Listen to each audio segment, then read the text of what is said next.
And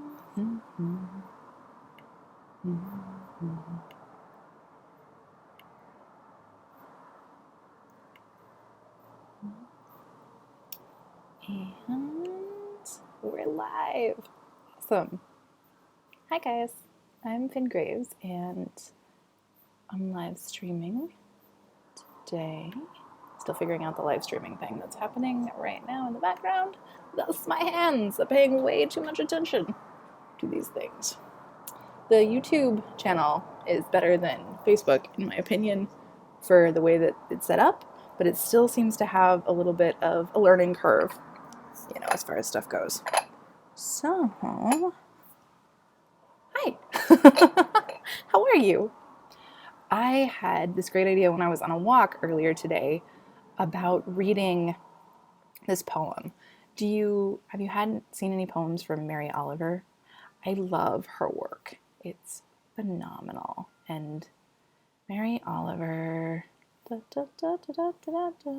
Wild Geese is the name of this poem. And it is my favorite one. And I was walking today and I was thinking about what was happening in the world. And I've been working with Emmett and the ways that he is engaging with the world. And he's just like struggling a little tiny bit with things. And I'm seeing other people struggle at the same level as the toddler. And so I think that's useful. And so this is a poem by Mary Oliver, Wild Geese. And it says, "You do not have to be good. You do not have to walk on your knees for 100 miles through the desert repenting. You only have to let the soft animal of your body love what it loves. Tell me about despair, yours, and I will tell you mine. Meanwhile, the world goes on. Meanwhile, the sun and the clear pebbles of the rain are moving across the landscapes, over the prairies and the deep trees, the mountains and the rivers. Meanwhile, the wild geese, high in the clean blue air, are heading home again. Whomever you are, no matter how lonely, the world offers itself to your imagination, calls to you like the wild geese, harsh and exciting, over and over announcing your place in the family of things." I love that piece. And so that piece is incredibly resonant for me. And I love that concept. You do not have to be good. You just have to love what the soft animal of your body loves. That matters to me, And I think that that's a really, really interesting, important idea that we don't really allow for, and that I think that is a really interesting thing to be working with while we're in quarantine. Because right now, the things that we normally would do are null and void. And so with having that and having the normal things that we're doing being at odds with, honestly, a lot of the times at odds with the context of the earth, it makes me think about home.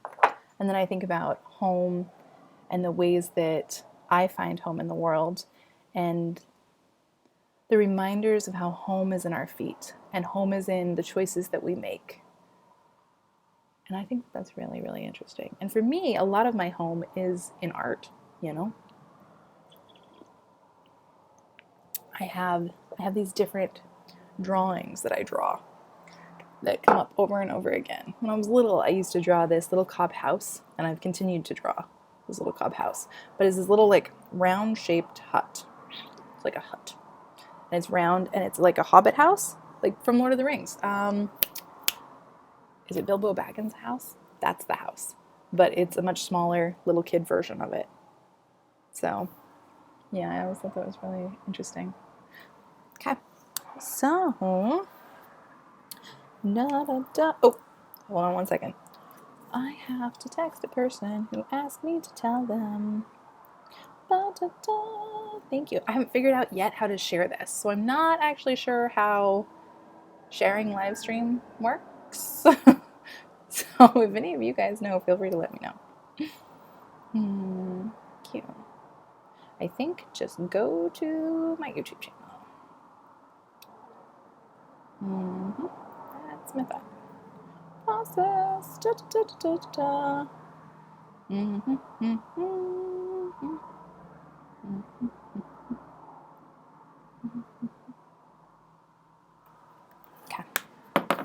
So, back to this book. The History of Art. It's lovely. It's beautiful. I adore this book. I am really, really, really into it, and I plan to continue to be really, really into it. So, we left off yesterday at the beginning of Michelangelo's piece.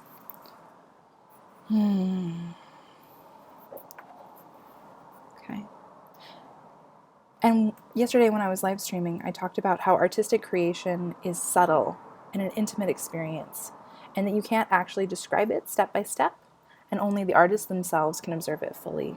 But they're so absorbed by it that we have great difficulty explaining it to us. Still, the metaphor of birth comes closer to the truth than would a description of the process, in terms of a transfer or projection of the image from the artist's mind. For the making of a work of art is both joyous and painful, replete with surprises, and in no sense mechanical. We have, moreover, ample testimony that the artist himself tends to look upon his creation as a living thing.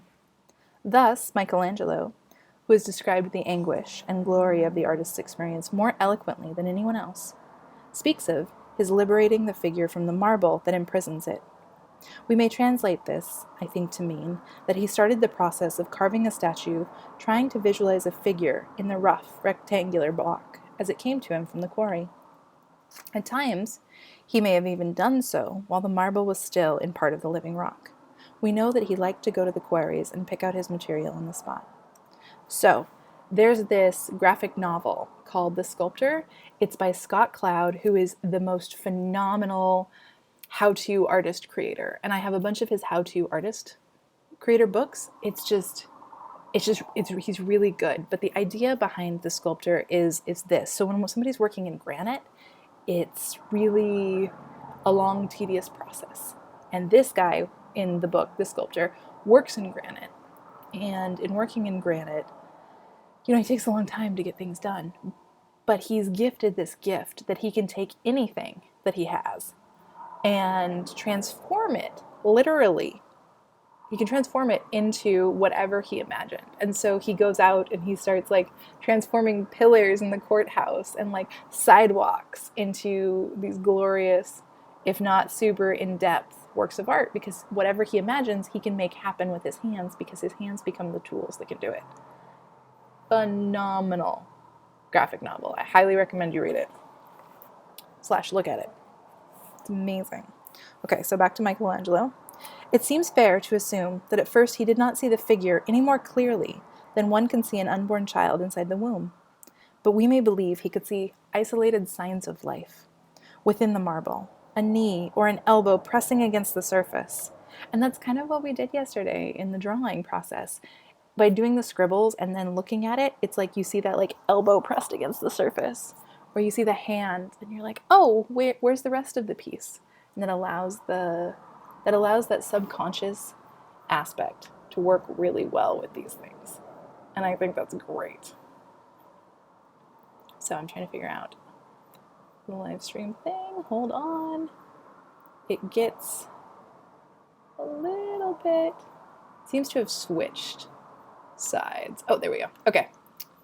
Figuring it out. Technological error. By me. Okay. In order to get a firmer grip on this dimly felt, fluid image, he was in the habit of making numerous drawings, and sometimes small models in wax or clay, before he dared to assault the marble prison itself. For that, he knew, was the final contest between him and the material. Once he started carving, every stroke of the chisel would commit him more and more to the specific conception of the figure hidden in the block, and the marble would permit him to free the figure whole only if his guess as to the shape was correct. Sometimes he did not guess well enough. The stone refused to give up some essential part of its prisoner, and Michelangelo, defeated, left the work unfinished, as he did with his St. Matthew, this right here, whose every gesture seems to record the vain struggle for liberation. I'm going to bring it closer so you can see it. Dun, dun, dun. Do you see how that is? The figure is almost coming out, but it's not quite. And that leg, that trapped aspect of the leg is just perfect.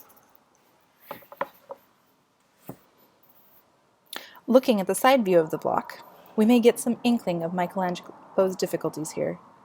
But could he not have finished the statue in some fashion? Surely there is enough material left for that. Well, he probably could have, but not in the way he wanted, and in that case, the defeat would have been even more stinging. Isn't this the best, historian writer? He's just like, this art history is really intense. I fucking love it. Clearly then, the making of a work of art has little in common with what we ordinarily mean by making.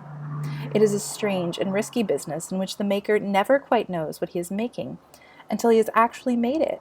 Or to put it another way, it is a game of find and seek, in which the seeker is not sure what he is looking for until he has found it.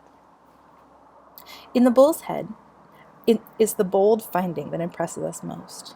In the St. Matthew, the strenuous seeking. To the non-artist, it seems hard to believe that this uncertainty, this need to take a chance, should be the essence of the artist's work. For we all tend to think of making in terms of the craftsman or manufacturer who knows exactly what he wants to produce.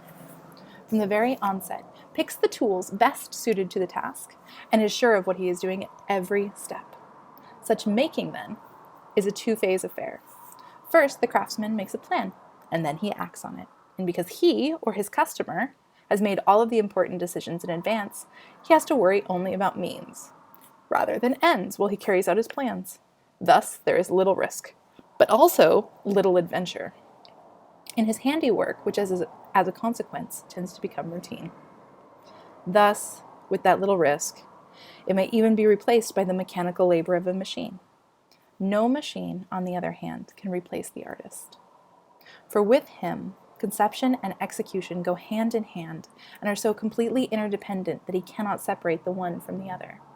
That right there is one of the reasons people have been talking about laser tattoos and how they want to just get like a printout of a tattoo, printed out on them, And I'm hearing them and saying, you're going to get really strange repeats then. You're going to get these unusual, I guess you could get bad printer copy, but I don't think that's going to work. Anyways, I think it's an interesting idea. Okay. Whereas the craftsman only attempts what he knows to be possible. The artist is always driven to attempt the impossible, or at least the improbable or unimaginable. Who, after all, would have imagined that a bull's head was hidden in the seat and handlebars of a bicycle until Picasso discovered it for us? Did he not, almost literally, make a silk purse out of a sow's ear? No wonder the artist's way of working is so resistant to any set of rules, while the craftsman encourages standardization and regularity. We acknowledge this difference when we speak of the artist as creating instead of merely making something, although the word is being done to death by overuse nowadays, when every child and every lipstick manufacturer is labeled creative. Needless to say, there have always been many more craftsmen than artists among us, since our need for the familiar and expected far exceeds our capacity to absorb the original but often deeply unsettling experiences we get from works of art. The urge to penetrate unknown realms to achieve something original may be felt by every one of us now and then. To that extent, we can all fancy ourselves potential artists, mute, inglorious Miltons. What sets the real artist apart is not so much the desire to seek, but that mysterious ability to find, which we call talent. We also speak of it as a gift, implying that it is some sort of present from which some higher power, or as a genius, a term which originally meant that a higher power, a kind of good demon, inhabits the artist's body and acts through him. All we can really say about talent is that it must not be confused with aptitude. Aptitude is what the craftsman needs. It means a better than average knack for doing something that any ordinary person can do. An aptitude is fairly consistent and specific. It can be measured with some success by means of tests which permit us to predict future performances. Creative talent, on the other hand, seems utterly unpredictable. We can spot it only on the basis of past performances. Creative talent, that past performance is not enough to assure us that a given artist will continue to produce on the same level. Some artists reach a creative peak quite early in their careers and then go dry, while others, after a slow and unpromising start, may achieve astonishingly original work in Middle Ages or even later. Originality, then, is what distinguishes art from craft. We may say, therefore, that it is the yardstick of artistic greatness or importance.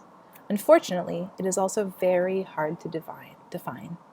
The usual synonyms, uniqueness, novelty, freshness, do not help us very much, and the dictionaries tell us only that an original work must not be a copy, reproduction, imitation, or translation. What they fail to point out is that originality is always relative. There is no such thing as a completely original work of art. Thus, if we want to rate our works of art on an originality scale, our problem does not lie in deciding whether or not a given work is original. The obvious copies and reproductions are for the most part easy enough to eliminate, but in establishing just exactly how original it is. To do that is not impossible. However, the difficulties besetting our tasks are so great that we cannot hope for more than a tentative and incomplete answers. Which does not mean, of course, that we should not try. Quite the contrary. For whatever the outcome of our labors in any particular case, we shall certainly learn a great deal about works of art in the process. I love this. He's like, we can't define this at all, but we would really like to, and we should definitely try to define this all at the same time with each other. And look, you're going to learn about a lot about art because it's obviously his favorite subject. Or else he really likes to hear himself talk, which is a creative process. That's fair. Let's look at a few of the baffling questions that come up when we investigate the problem of originality. The thorn puller, or spinario, has long been one of the most renowned pieces of ancient bronze sculpture and enjoys considerable fame as a work of art even today, except among classical archaeologists who have studied it with care. They will point out that the head, which is cast separately and of a slightly different metal, does not match the rest. The planes of the face are far more severe than the soft swelling forms of the body. And the hair, instead of falling forward, behaves as if the head were held upright. The head, therefore, must have been designed for another figure, probably a standing one, of the 5th century BC, but the body could not have been conceived until more than 100 years later. As soon as we become aware of this, our attitude towards the spinario changes sharply. We no longer see it as a single harmonious unit, but as a somewhat incongruous combination of two ready-made pieces.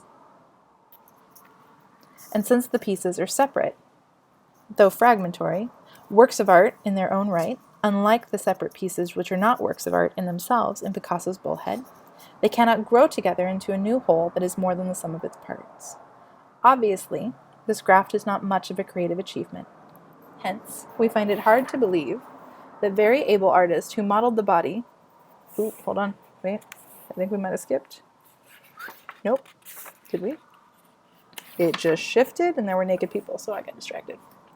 The very able artist who modeled the body should have been willing to countenance such a marriage of convenience. The combination must be of a later date, presumably Roman rather than Greek. Perhaps the present head was substituted when the original head was damaged by accident. But are the head and body really authentic Greek fragments of the 5th and 4th century BC? Or could they be Roman copies or adaptations of separate pieces? These questions may be settled eventually by comparison with other ancient bronzes of less uncertain origin, but even then, the degree of artistic originality of the spinario is likely to remain a highly problematic matter.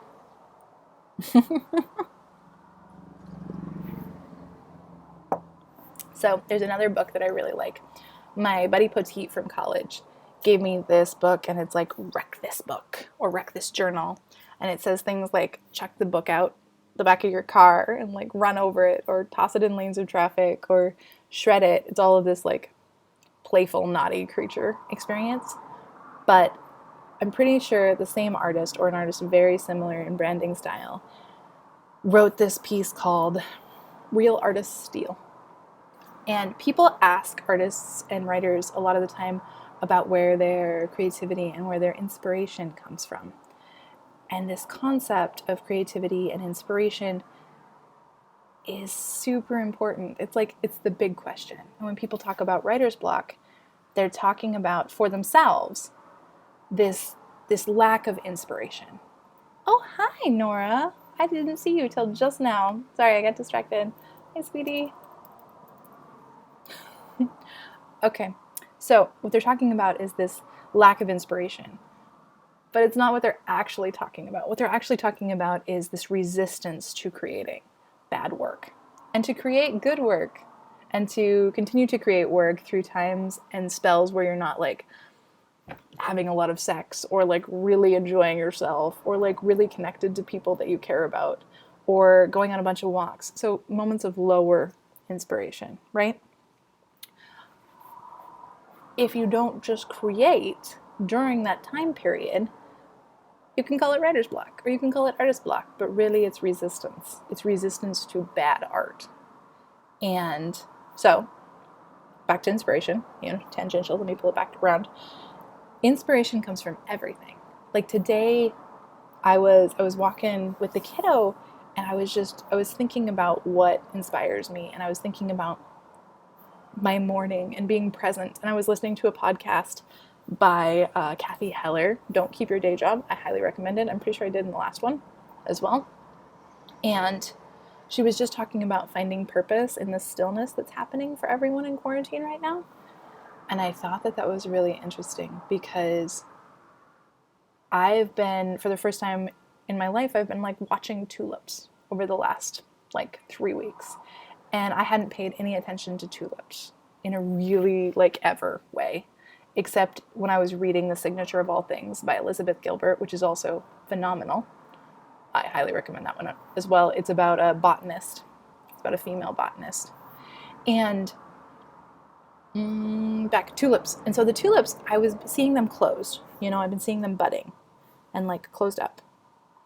And then I'm watching them like open, and I'm watching them open a little bit more. And today it was so brilliant outside. And so I've been seeing them mostly in rain, but they were like so open, and they were open against each other, and like their petals were beginning to bend backwards, and they just looked stunning. They looked like fairy hats. They looked like flowers I'd never seen before. They did not look like tulips, because tulips in my head are these closed, I don't know, these like more plasticky type of flowers, and I had never really seen them as succulent, sensual flowers. And just watching them, like some of them have these beautiful ruffled edges, and they have these like shots of yellow and red just cascading across them. And whenever we make a study of something, inspiration comes from it, and I think that that's a really valuable thing, and that's what works for me. Like if I'm feeling super uninspired, I go take a shower, I eat, I take a nap, and I go for a walk. I just go meet my needs, and I end on the thing that I think will give me inspiration. And that could be taking a picture of a flower, or like watching my dog run through the grass gleefully and thinking about like, oh my God, what a cute story that would be. I wonder what this and that, and I think that's really important. So what he's talking about in here is about copies and originality and art like that. And I think that everything has already been done. There are so many of us. It's that, Nora, what's that thing in the internet? What's the name of that thing in the internet? The rule of 13, where if you think of it, it's a kink on the internet, like pouring coffee on books, which I'm not going to do, actually, even though I don't have a thing against destroying books. I just like this book. And so, I actually think the artist who can weld together a head and a body and make us see this sweet little boy who's pulling a splinter out of their foot is great. I'm like, good job. I'm going to count that. So, okay. We're going to call that for this now, because I'm reading it like a storybook and it got into some other things. So I'm going to put this away, and then we're going to start a project. If you want to... Hi, Nora. You didn't tell me. What is the rule? Is it the rule of 13? Does anybody know? Okay, so if you want to join me today on the project, I'm going to use red pencil again. I'm going to use a regular pencil and a pen. Yep. You know, actually, I'm going to skip the red pencil today because it didn't show up that well. So skip that. This, and this weird blue. This blue I don't think works that well. Let's see. Yep, it's kind of crappy. So we're going to totally use it. So get a sketchbook. I am going to paint as well. So if you want to paint, you can. Nora, I know you have a sketchbook. You should definitely go get it. And your cute little palette knife. Your palette, not your knife, just your palette. The knife is not around. Okay, so the idea for today's project came actually from yesterday's project. So yesterday's project was this. It was really fun. And what we did was draw scribbles with the red pencil in the background, just scribble, scribble, scribble, you know, and then used the pencil to scribble a little bit more to see what happened. And then we used the pen to add in detail. And then all of the pieces came later. So today's project, I was thinking about using scribbling and the idea of forts. This morning, I woke up and I got to build a fort. So there is a purple fort tent in my room right now that I can totally see, and changed the light completely in my bedroom area and totally separated it. I feel like epic circus performers could come outside of it, and that's really cool. Like, that makes me really happy. Okay, so get your tools. And today, we're going to use the exact same process of scribbling to create a scene. And this scene, I know what I want to do in my head because I can see it already, but I'm also going to scribble and not treat it very seriously. Okay. So, and normally this one I would do, actually, yeah, it's going to be interesting and silly. Okay. Okay, wait, no scribbling, not treating it seriously, not recomposing it. Okay, and go.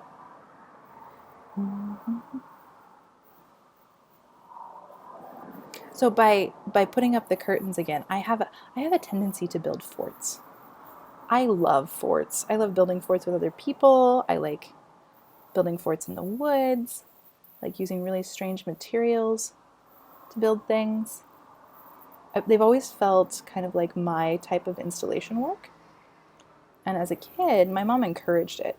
We had this gigantic rock out in the middle of our like back 40.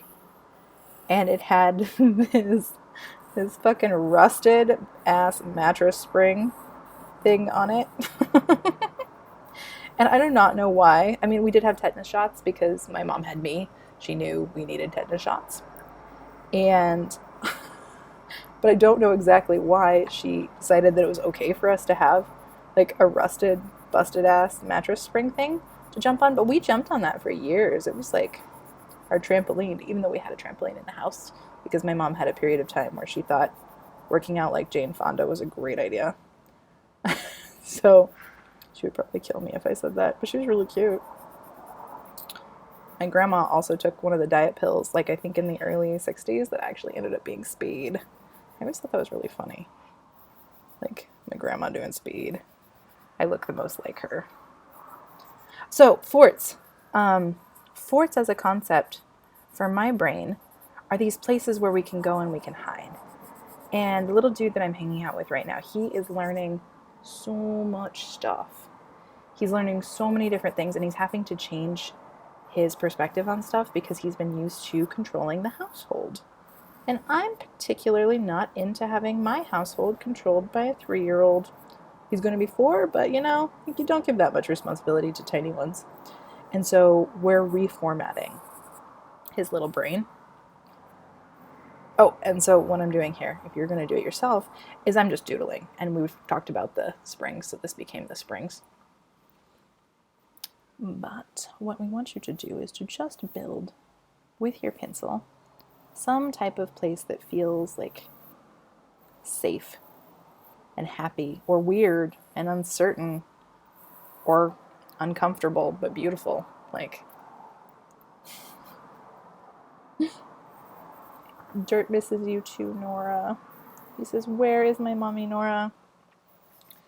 Well, she should come back. I bet Martini misses you way worse, though. So, I love to draw like this. It is one of the most freeing ways, in my opinion, because it just doesn't. Sketchbooks are phenomenal for that. I think that if it's about kink or porn, yeah, I remember that. That was the rule of 13, rule of 41. Was it the internet rule of 41? Fuck balls. Somebody look that up and tell me. You distracted me. The dog, kink, porn, art. I'm lost. Scribbles, paintings. I have no idea. I like drawing like this, though. So, I have a tendency to pick cascading, adventurous places. Oh, right! The tiny one. So the tiny one has been hiding. He's been hiding in his places. Like today, I built him a cardboard barn and painted it red. Oh, good. Martini is super cute. She's looking a little haggard. She's definitely looking 16, but she's enjoying her retirement in New Orleans, I think. And so he's hiding. He goes and he hides. He's so mad. He's so mad. And he's also passing out when we go on our walks. And he's super starved. So I know that he's processing all of these different emotions of having a Finn back in the picture. And a Finn is a pretty strict disciplinarian. I'm very, very fun. And I'm like, here, let's play like this. Let's do all these things. But I'm very like, I say something, you need to do it now. And then when they're like, why? I'm like, because I did. That's what's going on. I'm willing to explain it later, but the explanation does not come then. The explanation comes after the action.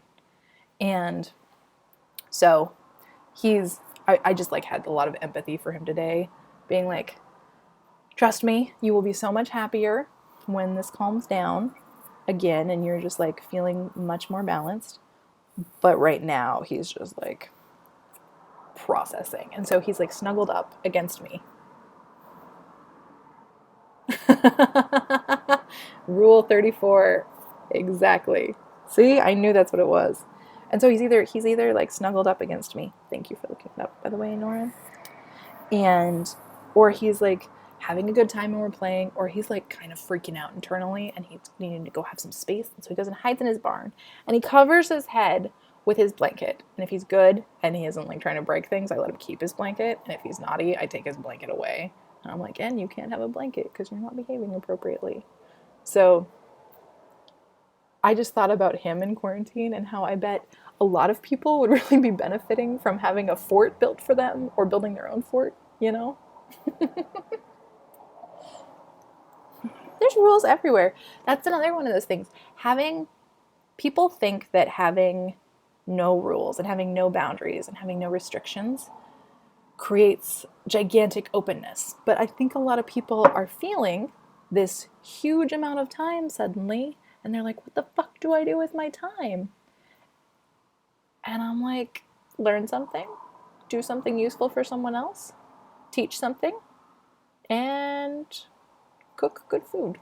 Those are my opinions for right now. That's what I'm going to do. But when we have restrictions, it actually breeds better art. Like if someone says, you can only use 3 colors on this piece and it needs to be 8 by 8 inches, and you get a pencil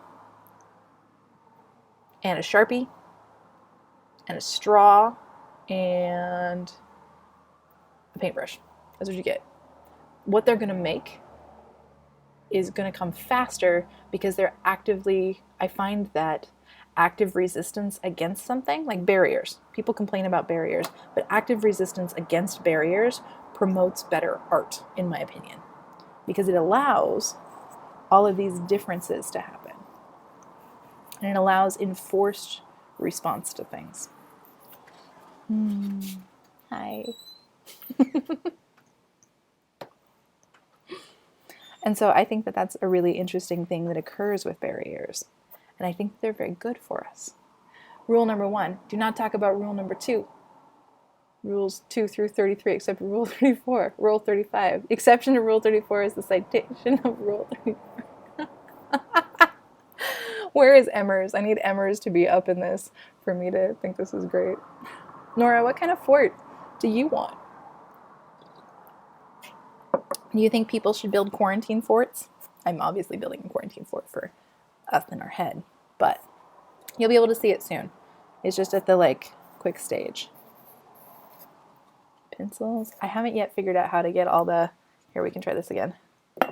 Does that help with the, does that make it a little bit better? Yes, maybe? What do we think? Nah, doesn't really change it. Go back to there. Coffee in the morning, kisses in the night. I think we're gonna make it come from this one. It'll just be tied on there.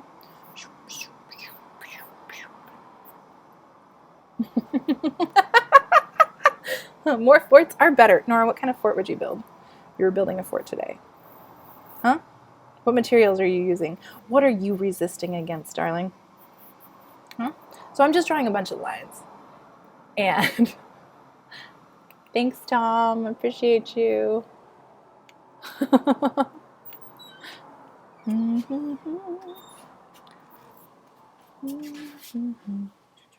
Go get her. Go. Go. Cutie pies. So forts, sense of home, sense of connection, sense of community, and just like a place to rest. You know what I mean?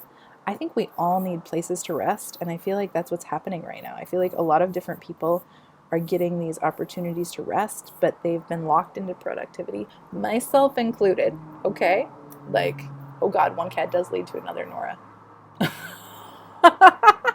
Tree forts are best. Yeah, you told me about the... So Nora was telling me a story the other day, and the story was about how Nora was driving past a park, and people were like straight up climbing the trees like in Sound of Music, and there was a person in this tree and a person in this tree, and they were hanging out, but they were definitely hanging out like 10 feet apart, and they were in all of the trees in the park, and this is the sign for tree, by the way, in one of the parks that she was driving past, and that's amazing. Well, you can always make more cookies, you know, so you don't have to just eat them and then have that be it. Okay, so here's we go. We're going to keep it simple because I forget that I'm going to keep it simple. Gotta keep it simple. Da, da, da. I want you to be able to do it, and I want you to feel satisfied with the choices if you would try to do it, not try to draw something in my style. So remember, drawing this in your own style is a great idea. Okay, let's pull it up a little closer. Can we see? And this might be a lot easier if I do slightly less white paper. But, see, it's just a bunch of, like, squiggly shapes that could be tree-like, that I kind of, like, backed up. And then this is, like, this could be a sandwich. This could be a smashed mattress. That's what it is, a smashed mattress. But it could be a sandwich. And this is, like, a little Orby experience. I think I'm going to pull down one more bit. So, you could get better at making cookies, Nora, and then people would want to eat them. You can come over, well... Can you? You're on my list of 5 people, but there's like a whole list of 2 people now, and you're on the list. You're the other person on the list that can come over.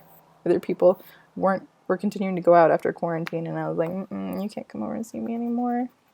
I don't know what you're licking. I just feel like people who are running around everywhere are like licking playground equipment, and just, I don't know, it's scary. Okay, post pencil. Done with the pencil. You don't need that fucking pencil anymore. Now you need a pin.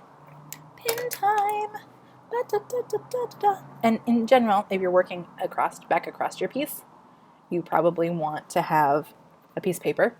But I don't have one, so we're not going to use it. But you can if you want one. So what I'm doing now is I'm lining it. Because I fucking love to line things. That's one of the reasons that Raven got me started tattooing, is she was just like, your art, just, you line everything, and nothing looks complete to me unless I line it. And she was just like, yeah, you should tattoo. But I wouldn't say that my natural art, and this is a very, like, whimsical natural. Natural meaning what I am inclined to do with my own hands, not natural meaning like inherent talented towards. It's just what I like to draw, so I have become better at drawing, is towards organic shapes. I like organic shapes. I know, I miss you. It's a mattress under the bug net. It's exactly what's happening. But notice the mattress isn't that comfortable. Isn't it weird? I miss you, Nora. It's been like a fucking month. I'm gonna touch my friends so much when I get around to it. AKA when we're allowed to do things like that again. What do you miss most?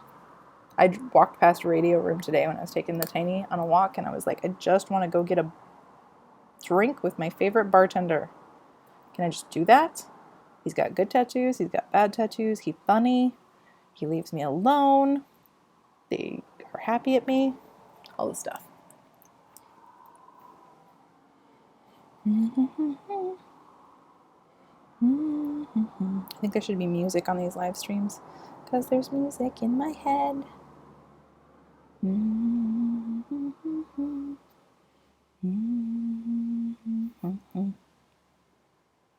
Drawing trees is pretty easy. I will show you how to draw a tree. Maybe I'll draw a tree tomorrow. I mean, I'm drawing one now, but I'm not showing you how to draw a tree the way that trees are easiest to draw. I am drawing one of my regular creepy arm trees. I call them my creepy arm trees.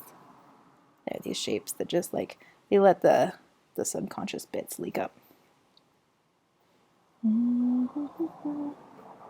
I know! I am gonna touch my friend so much. That sounds like a great song. How can I make that up? No, I don't. The melody, I'm gonna touch my friend so much, it sounds so fucking creepy. I don't want to make that song up, but you should, and make it weepy. Yeah, pretty much that's it. I need tiny, tiny humans around to make up really good songs, like hello to the telephone. You just run around and you say hello to all the things in the house. Because kids need music. I think we all really need music. Nora, what's your favorite song? I bet it's changed now. Do you have a favorite song? Or a favorite playlist? I made a quarantine playlist for Steph and then shared it with more than Steph because other people were like, fuck yes, quarantine playlist. And it's a pretty good quarantine playlist. I liked it. I need a new one. We be in touch with my friends. Oh, Nora, I love you so much. I am. I tattooed it on me. I meant it. It says touch. It's bad tattooing. This is bad tattooing. It says it on me. Sometimes I draw it in.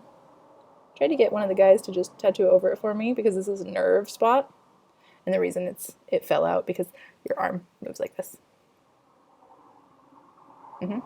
So don't get tattooed right there. You shouldn't get tattooed anywhere above here. I mean, you can, obviously. We can tattoo anything. But here, moves too much. Now you know. Look at you. More educated than you began. And the guys were like, no. We'll cover it up and put it somewhere else. And I said, I don't want it covered up. Fuck off. I'll keep my bad tattoo art on my body. The guys are so much like that. They're like, oh, we'll cover it up and put it there again. And I'm like, no, it's part of me. I like it a lot. You can put things near it. You can enhance it. You can adjust it. But my bad art is still my art. You can't have it.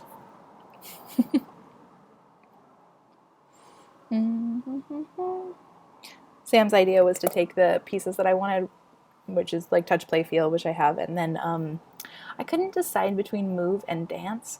I'm afraid if I tattoo move on me that I'm going to become a nomad again like I was in my early 20s, mid-20s. And I like being a nomad, but I like being a nomad with a friend. So we'd be in touch my friends, play and touch my friends, feel and touch my friends, a Gemini story.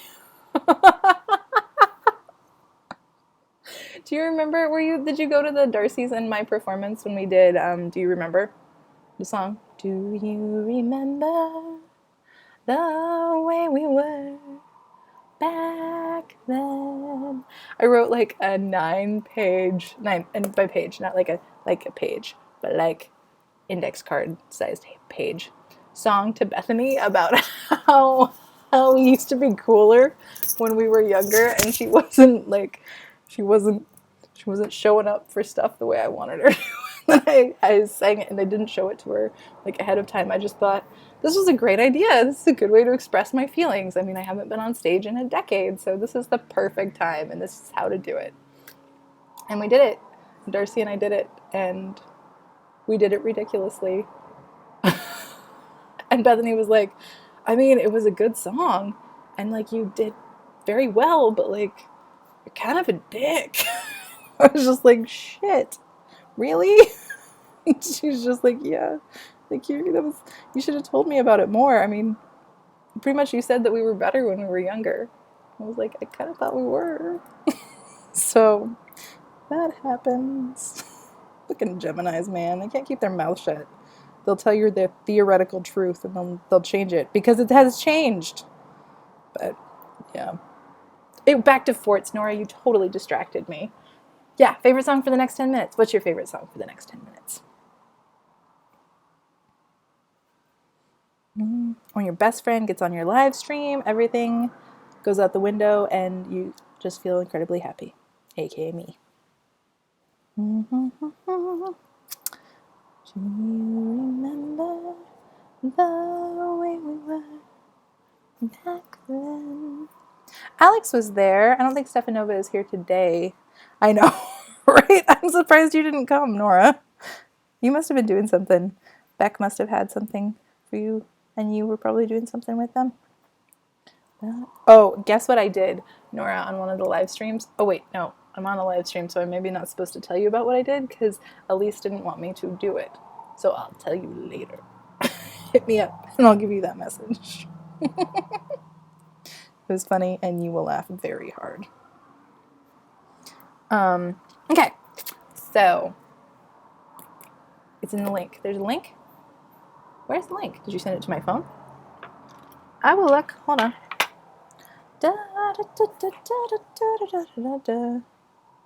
I am on YouTube, not on Facebook. I don't know, Kate. I am on YouTube. I don't know how to find it exactly. Okay, Nora, where are you? Have you responded?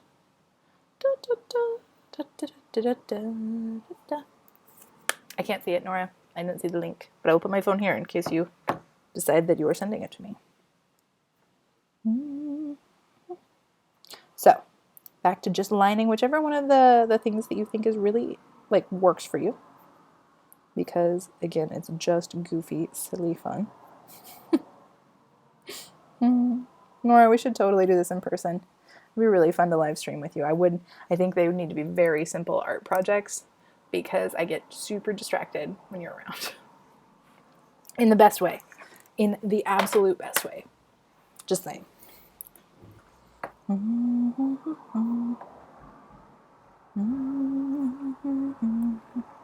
Yeah, you would have killed me, but I did shitty stuff to you too accidentally.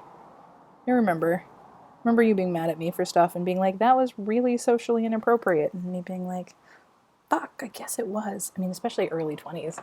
God, so many years ago.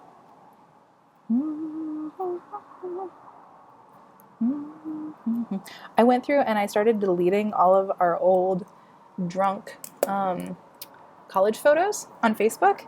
I have to say, it was really satisfying. I was just like, yes, that's better. I'm glad that's gone. Because I also went through and I reorganized all of the photography that we had. And it was really fun to watch you age. Like, you're so steady, Nora. And you're just like, you're steady. And you're you. And I also think it's kind of funny that we both ended up looking way more like we did when we were 19 again now at like 35. What the hell is that? Why did we circled back around? We're like, let's take 15 years to go back around.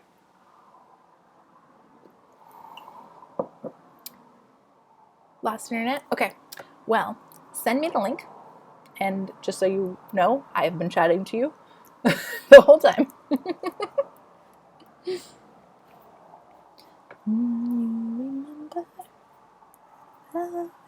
Yeah, no, that's stuck in my head now. You're gonna have to give me a different song. Table book? What kind of table book?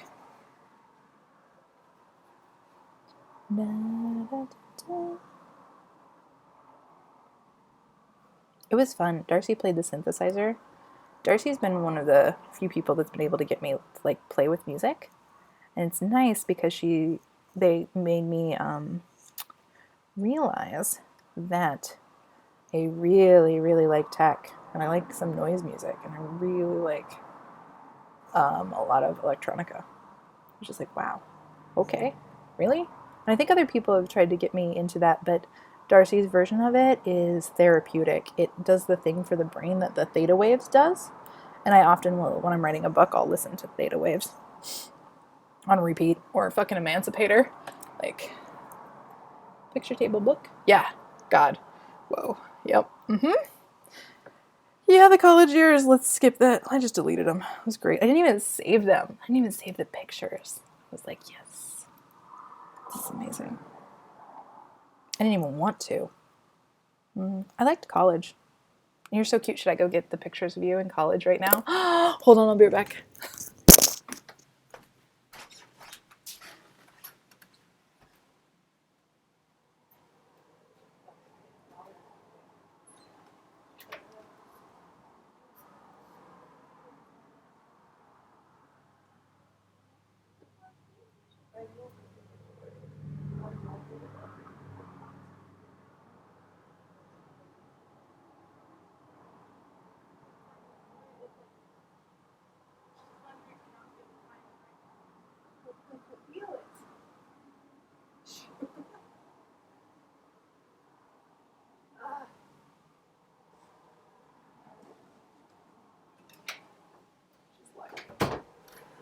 She's lucky.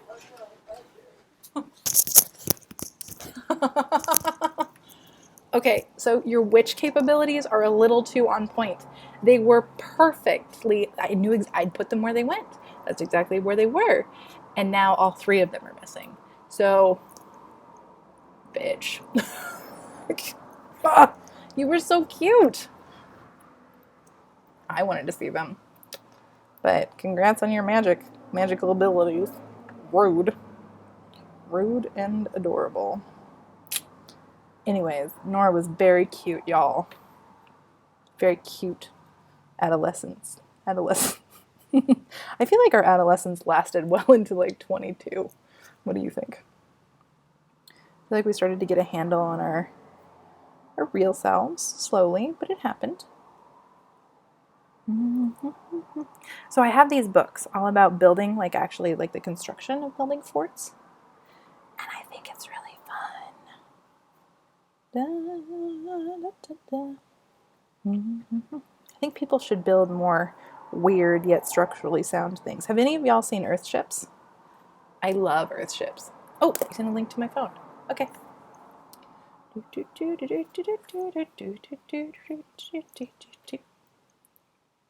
Oh, it could have been great. Let's see. We're gonna listen to it via my mic. Maybe. Nothing's happening. Why? Why is there no music? All the way back. Going. Life and death and love and birth and peace and war on the planet Earth.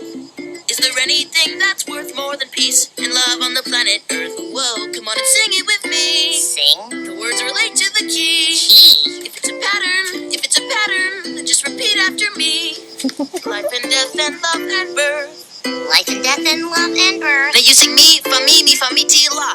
And peace and war on the planet Earth. Yes, that's it.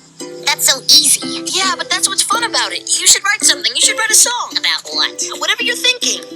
I guess we're already here. I guess we already know. We've all got something to fear. We've all got nowhere to go. I think you're all insane, but I guess I am too. Anybody would be if they were stuck on Earth with you. Yes! Life and death and love and birth and life and death. See, look, they're building a fort. Life and death and love and birth and peace and war on the planet Earth. Is there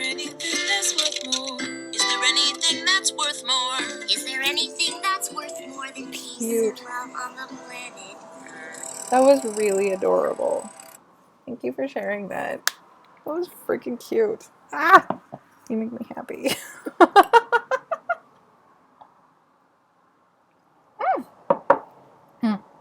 Okay, you've got it lined, right? Because you're faster than me and you're not talking to Nora and giggling. Nora makes me giggle a lot. We can bullshit for fucking forever. I mean, what did we do? We did 2 years of a podcast, Nora? 2 full years of a podcast, which Melinda was talking about, and just like, I miss you guys doing that. And I'm like, yeah. I love her. So, Melinda she wants you to know that she wants us to make a comeback on Ex-Wives Hour. I'd rather do something else, though. I liked what we did, but I would rather do a different thing with you. Because it will end up being whatever it is. You have time. We didn't record you on Discord yet. We could. Is there a way to do a podcast that's free and so I don't have to like pay for SoundCloud? That would be great. Okay, Fort. Almost there. Let's make this a hollow place. Because we all have a hollow place. Yeah. Yeah. Mm-hmm. Peace and love and warmth. Mm-hmm. Mm-hmm. Do you remember? Melinda's great. We could totally do a podcast. I like talking to you extra. You are my favorite person, probably, to talk to about most things. You always have been. It's really great. You're very useful. And fun and other things that aren't just usefulness, just so you know. Switch the braid, because, whoa. Okay. Okay, now you've got the lines. You see the lines? What do you think? Doodling, doodling. Yeah, I like that. Okay, now you get to paint it. How cool is that? What did you draw? Did anybody draw anything? Am I the only one drawing? It's okay if I am. I don't mind. I'm often the one drawing. I'm just curious if anybody else was. You know what song I really like? Art, Art, I Like You. This is a ridiculous song, but y'all should totally hear it. I wish there was a way for me to pull that. What did you hear? Heard the other thing? You're very useful, Nora. Art, Art, I want you. You do like being useful. Okay, ready? Can you hear it?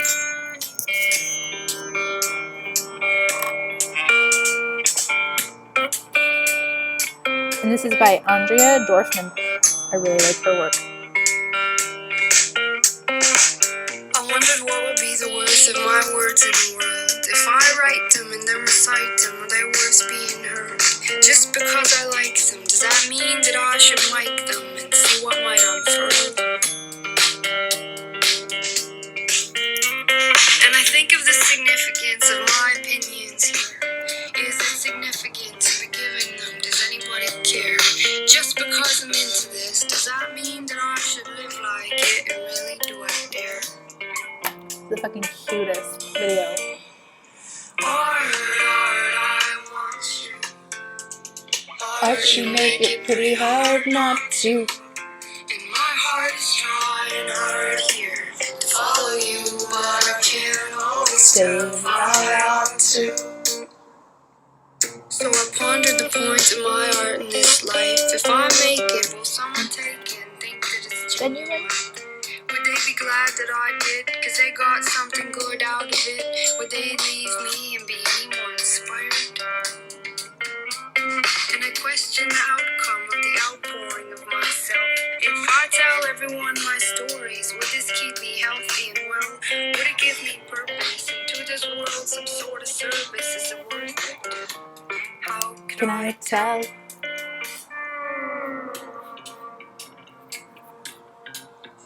So super cute. Isn't it amazing? I'll text it back to you.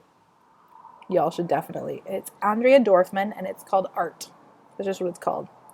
Y'all should definitely listen to it for reals. And so you can see it, you know? So you're not just like having to listen to it through my my headphones because I didn't know we were going to be in quarantine and didn't buy a mic. Now you know. The joys of that. Music really helps. Like, I use music a whole lot when I'm creating. It's just in the background. It's one of those things that's just really necessary for me because I think it helps bring up my emotions. What color should we do the background? What color, Nora? What's our color? You have an opinion? I want you. I know I said I was going to use this pen, but I lied. I'm not going to use this pen. I'm going to go straight to painting because I want to. Now you know. So I have a flat brush, and I have around number 3. This 7 totally needs like taped back on. I should probably tape it. I think I have tape somewhere right here. Hold on one second. I want you. Won't you make it pretty hard not to? Because again, my poor art supplies, they need to be updated again. So if your head gets loose, just tape it on. So this one time, so people who watch me know I'm queer, and they know I've been a nanny, and they know that I make a bunch of art. But this one time, I was taking care of these 3 kids for like 5 years.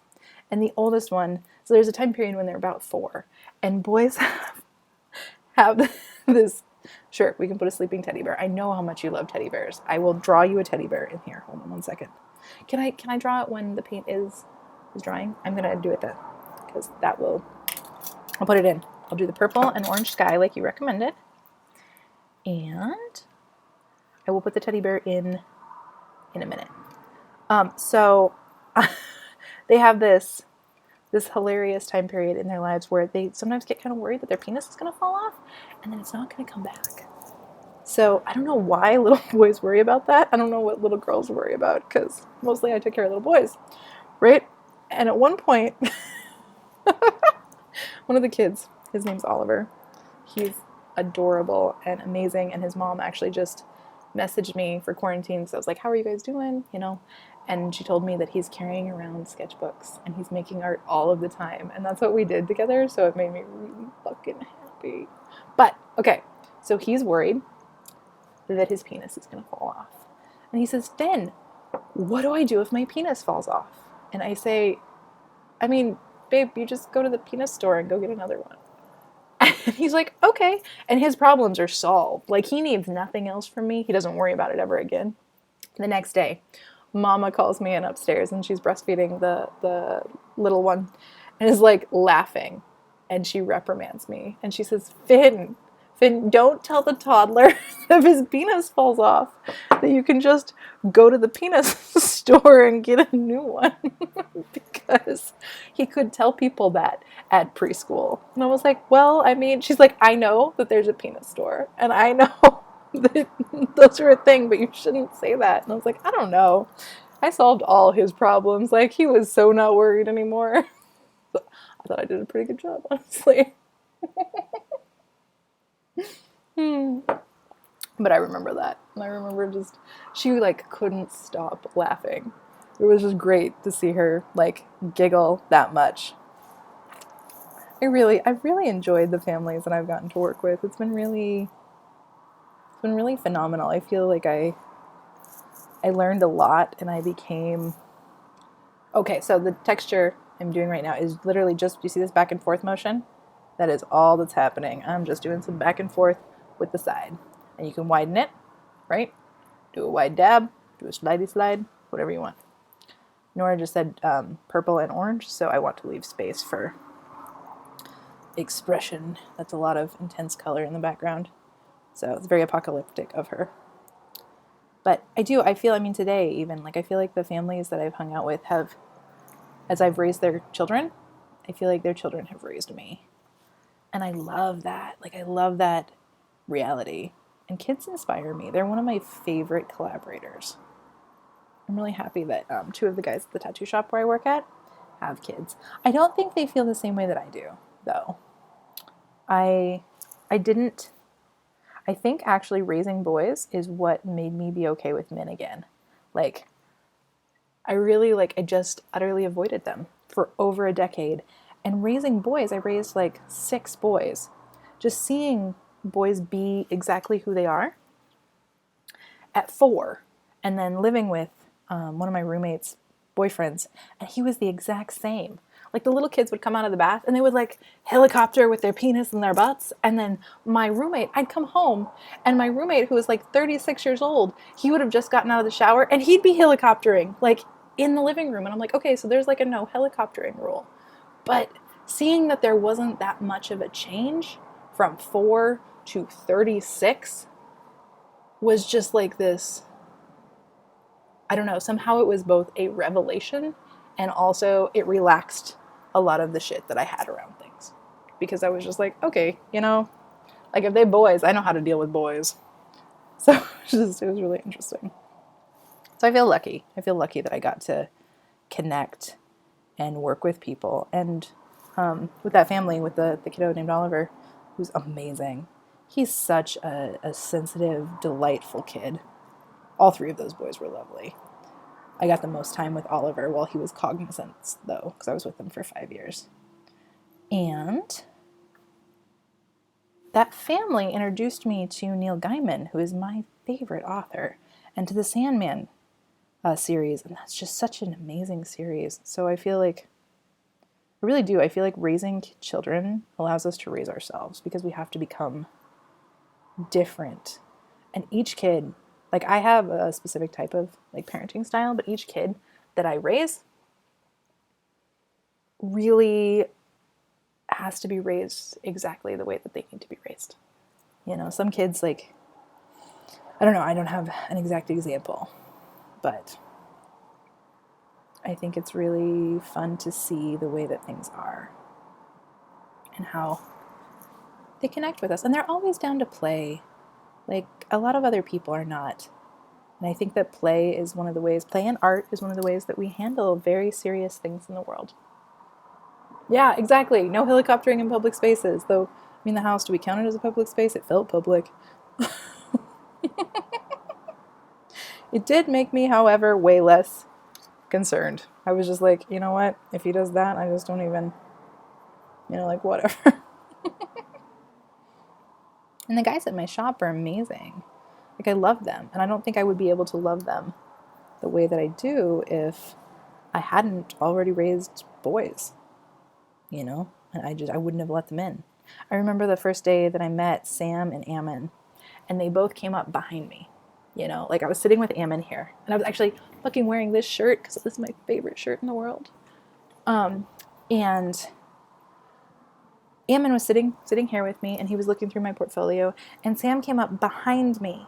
And when men come behind me, I get punchy. And I didn't feel punchy. I felt like my little brother had just stepped behind me and was giving me a hug. And I just trusted that feeling with these guys. And it has been worth it. 100% of the time, it has been worth it with them. They are worth every single time I've been vulnerable. I mean, that doesn't mean that they haven't like pissed me the fuck off, like for sure. But, okay, so what I'm doing now is I'm tilting the page so that it runs upwards and creates a really interesting texture. You see that cool texture? It's fun, huh? Watercolor's great. But it's been worth it, And Sam can be a bit sarcastic, and I can be a really sensitive Pacific Northwest kid. So I can go from like totally being able to handle all the things to just like feelings like, Sam, why would you say that to me? But whenever I bring it up to him, and he's a Virginia, like East Coast boy, he listens and he pays attention and he cares about me. And he treats me with massive respect. And Sam is the one that I'll get more nervous about because he's East Coast, And so sometimes I'm not sure because I'm going to talk about a sensitive feeling topic. And then he's totally fine. And it's amazing.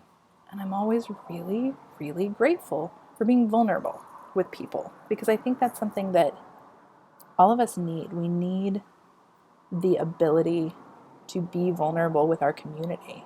And that's something that I didn't have at the first tattoo shop that I worked at. I didn't have that ability to be vulnerable with them. I was terrified. One of them, like, that's one of the things that happens in the industry. is there's like a solid amount of hazing that happens, and I didn't get hazed. Like, I am very aware that what happened for me was not that, but I just wasn't ready, and I was still pretty, like, upset and wasn't quite able to handle being surrounded by 8 men all of the time, none of which I trusted nor could speak to really.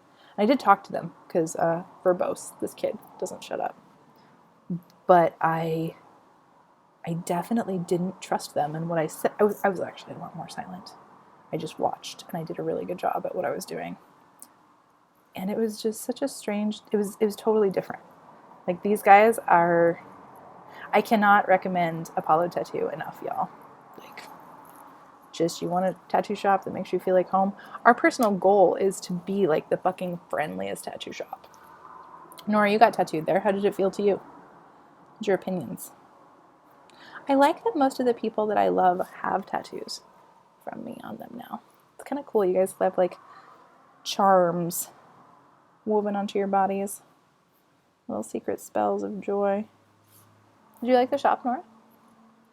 Question mark. Waits for answer. La la la la la. There's lag with this.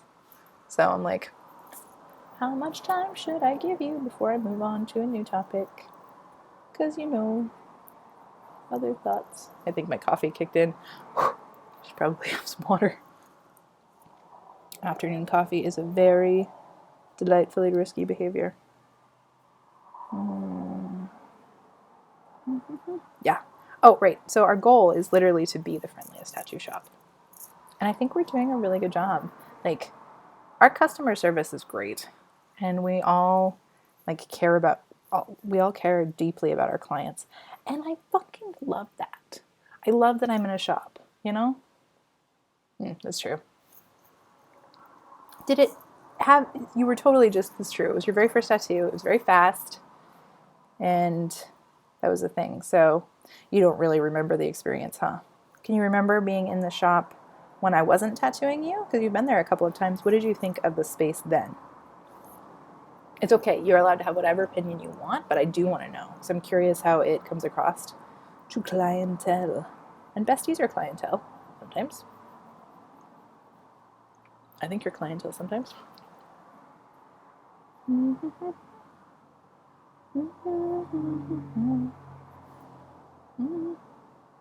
Yeah, exactly. All of us fucking love dogs.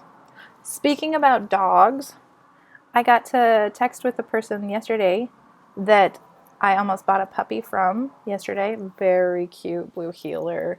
I was going to name it Ratchet. It was very, very cute. And they watched the live stream and they were very nice and they gave really, really useful, specific feedback.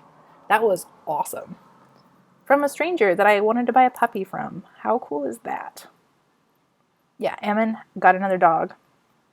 And I moved my down payment from before. Did I tell you I put a down payment on cute Aussie puppy before when I was in New Orleans?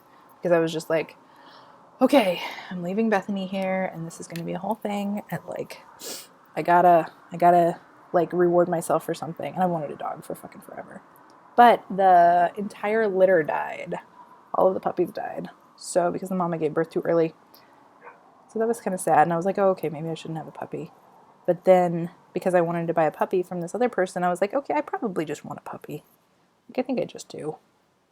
And I have someone lined up to do puppy nannying so that you don't necessarily have to do it all of the time. But you can totally be puppy nanny. And so right now I'm coming in, and one of the reasons I'm getting up close with the fort part with the purple is because higher contrast is useful, and because I put so much chaos in the background, you see, that you want to define the area as well. And so if you're going to put that much chaos in the background, you need to allow it to have like some softness. Like right up here needs to be pulled out more because it's just a little too dramatic. It's like, I am the most dramatic sky you will never ever fucking see. But since we could be post-apocalyptic fort building, this is the best sky. It's one of the cool things about art is you can just make up ridiculous fantasy things for yourself. can live whole lives in your sketchbook. I highly recommend anybody. So see the difference here? Do you see how this one is ended? It ends. Oh, right. Sorry, I got distracted, puppy. So here, look at this first. See how this ends and then this one doesn't end? That's purposeful. If I was having you do it though, I would have you end this one as well. And we could come in there softly. So the litter, so I changed the deposit. I put it back on a litter that's coming mid-June. Ideally, I would prefer to have a puppy like near my birthday, but if they're having difficulties, I would prefer, like to take a week off on my birthday and have a puppy. Or, go to the ocean. I don't know, anything outside involving dogs. But I did. I moved the deposit. I want a red merle girl. I know you keep telling me to get a boy. And I get that, and I understand why, but I want a girl. And so I will continue to engage that concept, and you can convince me that I need a boy. And I will. I have the best boy ever. No boy is going to measure up to that boy. Dirt's amazing. I don't know. Is it weird? I feel like maybe I won't like the puppy as much if it's a boy. But you did say they are way snugglier.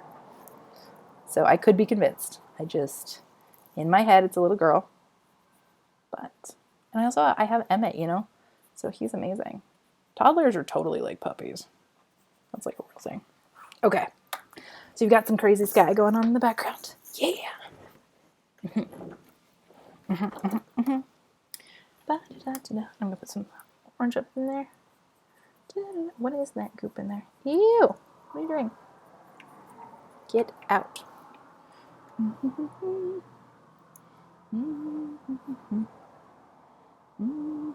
However, I'm not going to name the puppy Tank.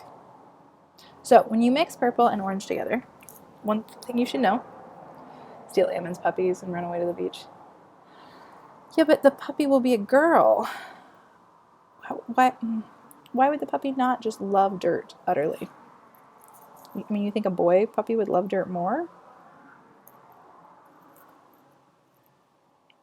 Our whole tattoo shop just has a fucking crew of boy dogs. Sounds hilarious.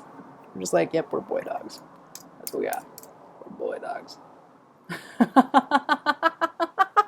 Okay, I'm saying I could be convinced into a boy puppy, but it's going to take more than just you to convince me into it. Okay? That's my rules. I need to be convinced from more than one angle if that's what's happening.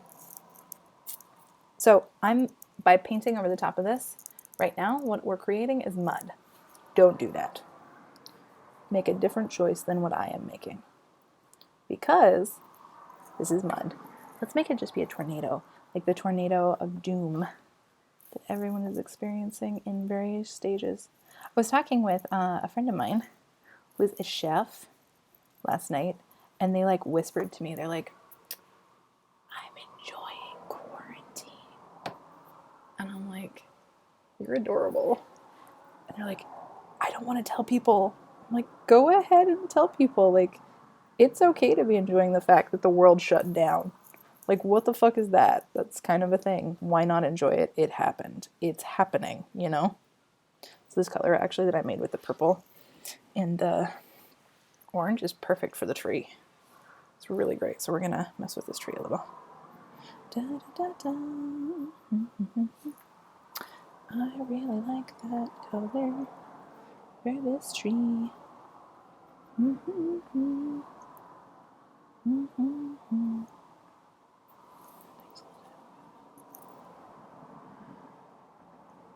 It's true. We run things. What are we running? You and I do run things a lot, but what is it that we're running right now when you're talking about it in context of conversation that we're having? Girls run the world? Are we singing that song? Is that what's happening? I just need to be updated. Most of the women I know fucking run the world. Oh my god, yeah. Women are really good at shit. Ammon is really good at shit. That kid is... I am impressed with him over and over again. I love that. I love having a mentor 10 years younger than me. It's adorable.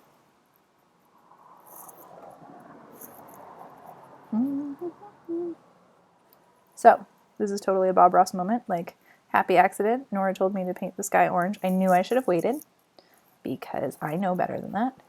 And I made mud, but it's perfect mud for this tree. And we'll get a tornado out of it too. So we get a tree and a tornado. It's kind of nice, right? And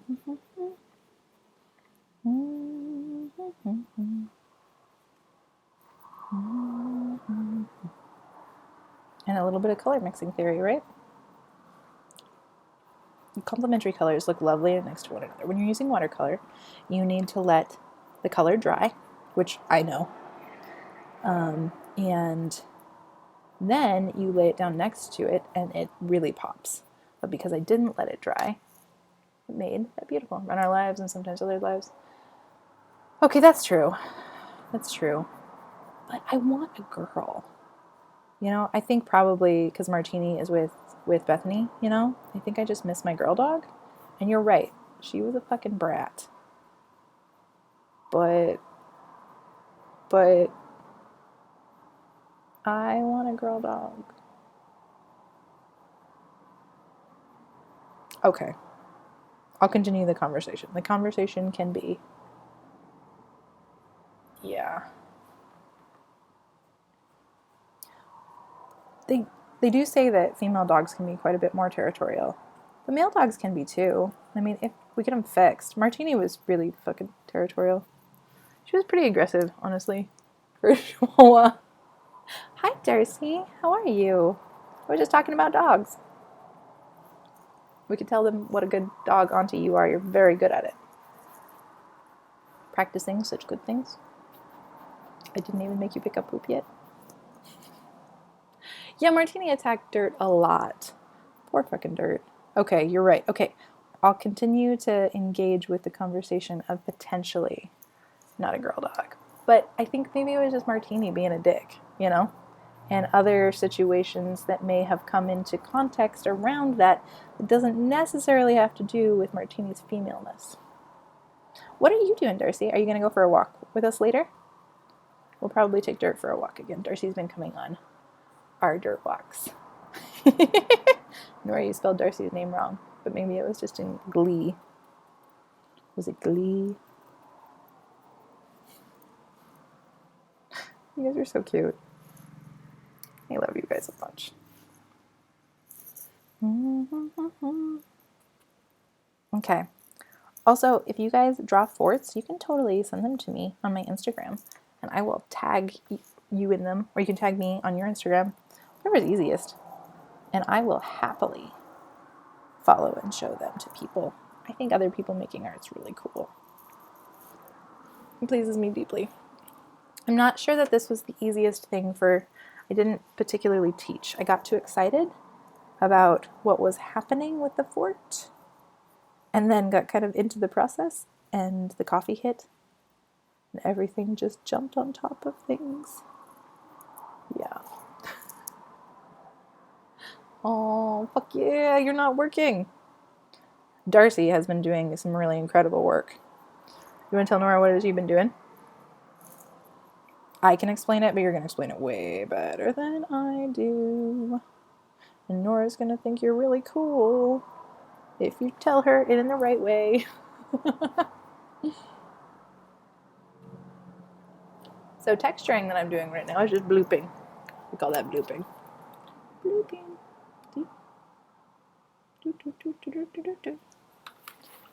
Just pretty much building up some depth for later when I come through and line it again, because that's what I like.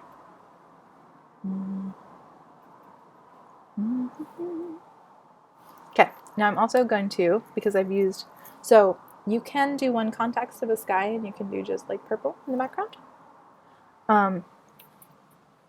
But when you're doing a color, you need to pop it in at least 3 places. And so for me, because I know that this is going to be a rusted like bed spring thing, I am going to throw it on there. Yeah, but Darcy's been doing this. Darcy has been recreating pretty much the entire online system for PCC and the makers classes and stuff like that, and teaching people how to set up and teach online. and just rebuilding entire systems. And so you're going to think that's really cool. Like really cool. Yeah, the lighting outside changed. When the lighting changes, everything shifts because it's actually very purple.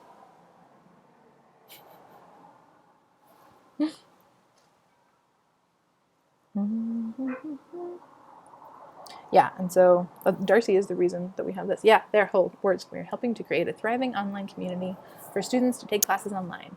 Hired a bunch of folks to make engaging educational videos. Yep, just like that. And set up my tech thing so I can do this. Not sure I'm that educational as well, but it is very fun.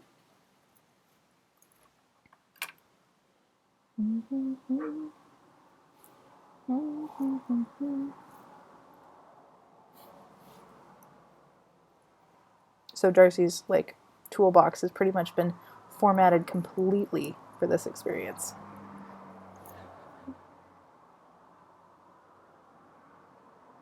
Exactly. Exactly that. Since everyone's doing it and has to, might as well make it awesome.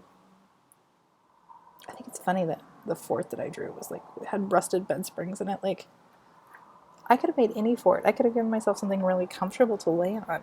Why would I give myself rusted bed springs? Yeah, you're super good at helping me with tech, sweetie pie. I appreciate it. I think I'm going to throw in some blue, actually, in the background. Over top of the tornado. Yes, that's what I wanted. Fucking yes, that's a great idea. Tornado in blue with cascading colors.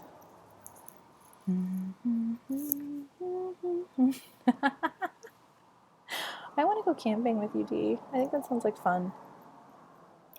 We gotta build out my van with all of the free shit because who knows if it will last.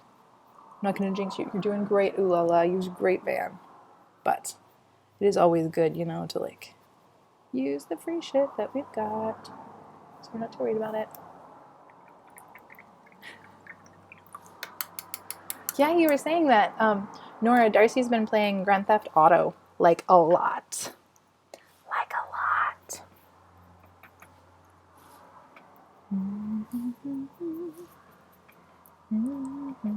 Nora used to play WoW. When Nora and I were married, one of the deals was I bought her WoW, but if she didn't acknowledge me when I left, she didn't get to play it because I was very scared about video games. The whole sheltered internal human. I was like, video games are the devil. Like, it's not how I feel now. But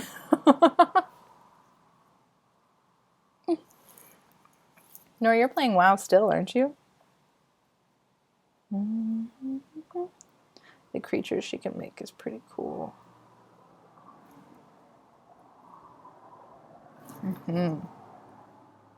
Yeah. I love it when my friends talk amongst themselves. You guys make me happy. I like my friends quite a bit. At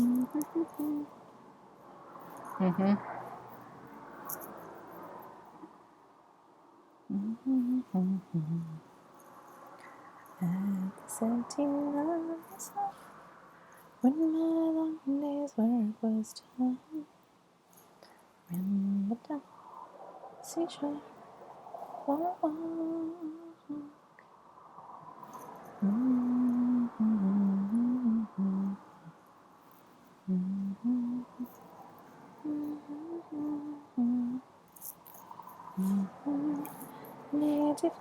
So, because I am painting, there's space in between things right here.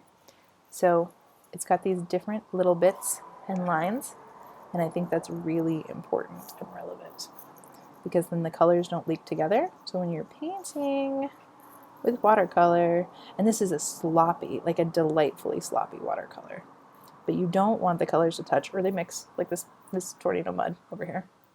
Right, your teddy bear. Hold on. Give me 1 second. Let me just put that teddy bear in there. Where's brown? Let's do a little brown. Some orange. How about some orange? Come here. Let's make it Nora a teddy bear right now. Put it on the floor. Maybe it's laying flat. It's a flat teddy bear. It's not even on the bed. Not even on the bed teddy bear. It's like a good bowl. Does it get ears? It gets ears. Ears, ears. Big fucking ears. You got big ears. Got a big ass head. You're a big teddy bear. Big teddy bear with a big belly. A big belly teddy bear. Maybe a little more leg. Oh, thicker leg? Thicker legs. There. Here's your teddy bear, sweetie. I'll draw its details in a bit. Sound good? Laying on the floor. It's a floor bear. Floor bear. There's no one in the tent. You think people will be in the tent later?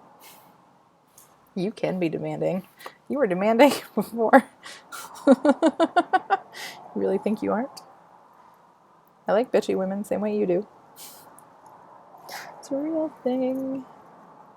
They're great. Elise and I were enjoying a conversation about bitchy women quite a bit.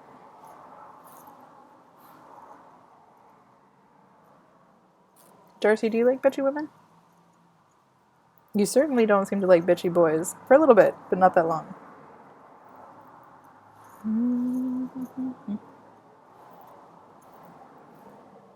Demanding, online demanding.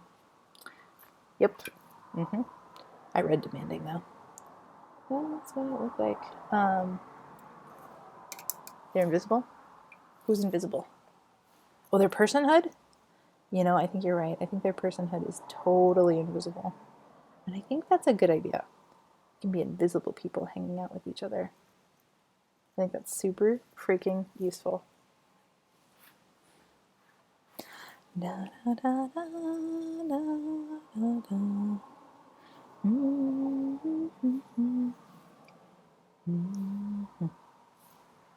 We were talking about going to the grocery store today, but I heard that the grocery stores are really not open. So we were also talking about getting Thai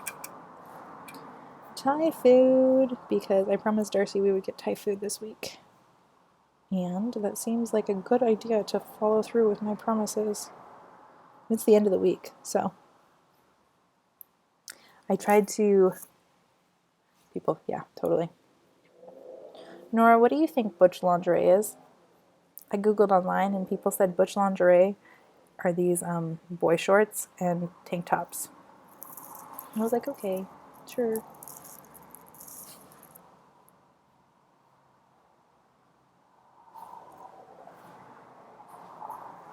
Okay, now see how this teddy bear is here? And this is definitely not necessarily an opening. It could be though. Fucking yeah, we're gonna make this be the opening. Because everything else is not dry. Oh, we textured it. We textured it. It's okay. Everything's gonna be okay. So, this is one of those moments, right, like we were talking about, where the artist gets to make a decision. Outside of town to get groceries. Where should we go outside of town, Dee? I was just thinking Trader Joe's. Like, you want me to drive to Beaverton or, like, Vancouver? I feel confused by this. Explain. Please explain. See, I can be demanding online too, Nora. I'm demanding in regular life, though. That's the point, isn't it? I get it. Great. I'm friendly, if a bit demanding. Ooh, that color change. I like it. So the color changed because, again, don't do this when it's wet. Please don't do this when it's wet. But we did, so that's what we're doing. Now we've done it when it's wet. I have a cool book to show you guys. I'm going to show you after I get the green on here, because this should definitely dry. It's like, I need some space, Ben. Stop touching it. And I'm like, I'm sorry, I'm painting on live stream. The Target on 92nd Street. Why would we go to Target for groceries? Do you go to Target for groceries? I usually go to Fred Meyer's. That's where I go. Is Target cheap? I guess affordable. It's a great term. Is Target affordable as far as groceries go? What do you think? Maybe. Maybe. Target will deliver. Oh! Target will deliver to us. Darcy, both things. I need butch lingerie suggestions, and I also need to know how much you like bitchy people or not. Nora and I both like bitchy women. We want to know if you're on the bitchy women boat or bitchy people boat with us. Or if you're like, nah, fuck it, I don't like those bitches. Look at how cute it is. It's so cute. Okay. Okay, so this tornado experience, I can call it a failure, or I can just enjoy the fuck out of it. And I'm kind of just enjoying the fuck out of it because I know for a fact that once I pop it out, like what will happen is I'll bold everything up and it will look different than it looks now in a good and useful way. So now I'm going to throw some of the green into the bottom because that's the last bit available. And I'm going to do much less texturing because everything else in this piece is so totally and completely textured that I don't want any more texture. I want something calming for the eyes. No on the bitchy people. I prefer to be the only bitch on the boat. Fucking right on, you do. That's right. You be the only bitch on the boat. I love that. That's amazing, babe. I don't think I prefer to be the only bitch on the boat. I like when people are... I like when I know I'm not gonna freak people out by being me, you know? What do you mean about the ground? What about the ground, Nora? What is your context here? Give me more words, I say to you.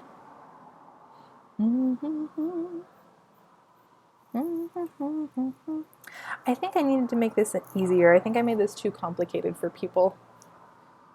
What do you think? Is this too complicated of a piece to mimic?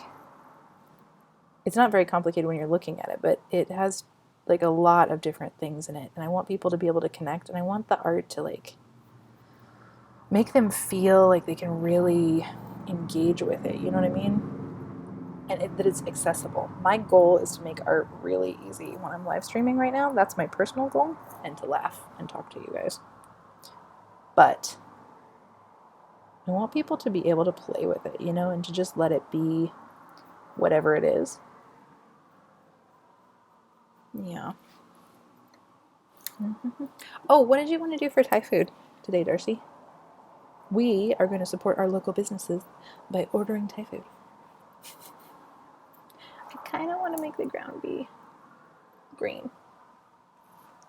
But I think I should wait. Or else this is going to be a conglomerate mess. Okay. See this? It's lovely. You're not trying to paint with me? You should try next time. Try to paint with me tomorrow, Nora. Just bring your sketchbook and I'll plan. I'm going to do trees. You can do that one, right? This is great. This is really fun. Luck. Is that the Thai place? Confused. Tell me more about this Thai place. Da, da, da, da. Oh, we should order then. We should totally order because food needed. We can order. Will you order? Oh. Okay, next thing. So, thank you guys for coming along and painting with me. Look at this book. So this is a Sark. Sark is lovely. I highly recommend Sark's work, particularly Eat Mangoes Naked or Succulent Wild Woman. So Succulent Wild Woman is the one of her books that I recommend the most. Sark is this ridiculous, colorful, silly person that I enjoy. I like their weirdness, and they lived or live in San Francisco.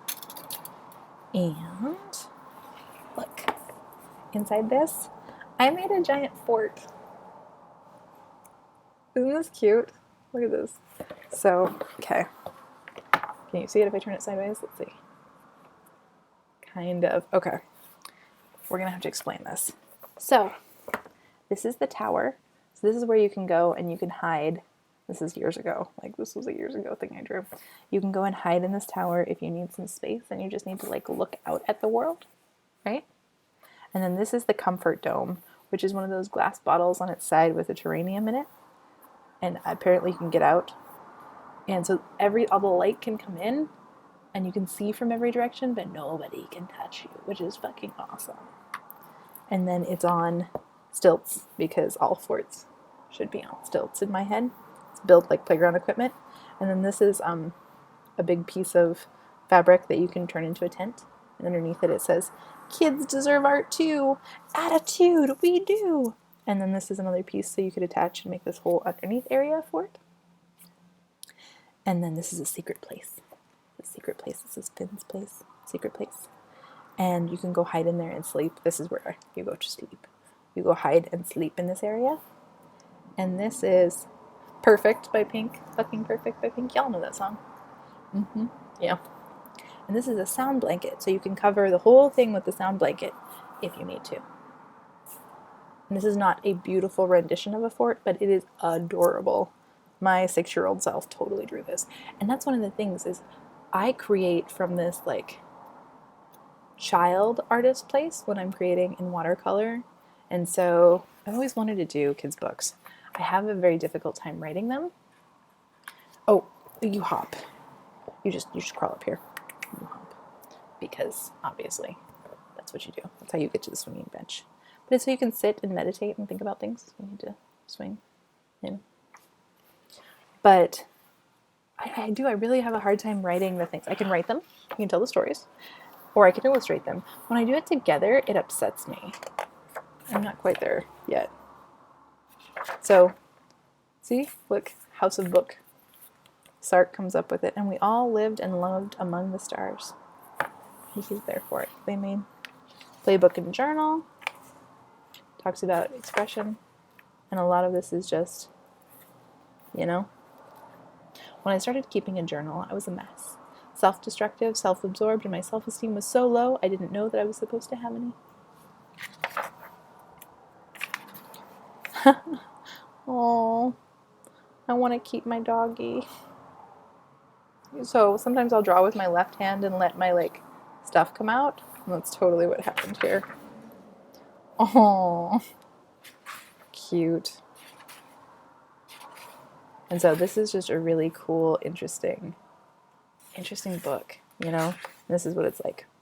Build a fort with blankets. So here's my recommendation. Here's what you all need to go do. You go build a fort with blankets. Do you have a fort memory? You might also want to draw a fort. Remember the safety of a good fort. Bedspreads draped across chairs, weighted down by giant books, with a tunnel leading under the card table. I want you guys to have that experience. And I want you to just like really feel what that feels like, because it feels so good to me. So that's Sark, and she is the reason we did things, the favorite inspiring things inside of these shapes. Super fucking cute. There is a vitality, a life force, an energy, a quickening that is translated through you into action. And because there is only one of you in all of time, this expression is unique. And if you block it, it will never exist through any other medium, and it will be lost. It is not your business to determine how good it is, nor how valuable, nor how it compares with other expressions. It is your business to keep it yours clearly and directly, to keep the channel open, whether you choose to take an art class, keep a journal, record your dreams, dance your story, or live each day from your own creative source. Above all else, keep the channel open. Martha Graham. Da, da, da, da, da, da, da. It's super cute. All the books. Favorite books. I have always wanted to make books. And I do make books. I fill sketchbooks all the time. I would really, really like to write children's books. I've been telling Emmett stories, and it kind of feels great. Celebrate every gorgeous moment. Isn't this cute? It's a super cute book. So you can get this book. Sark. Probably online. It says it's $20.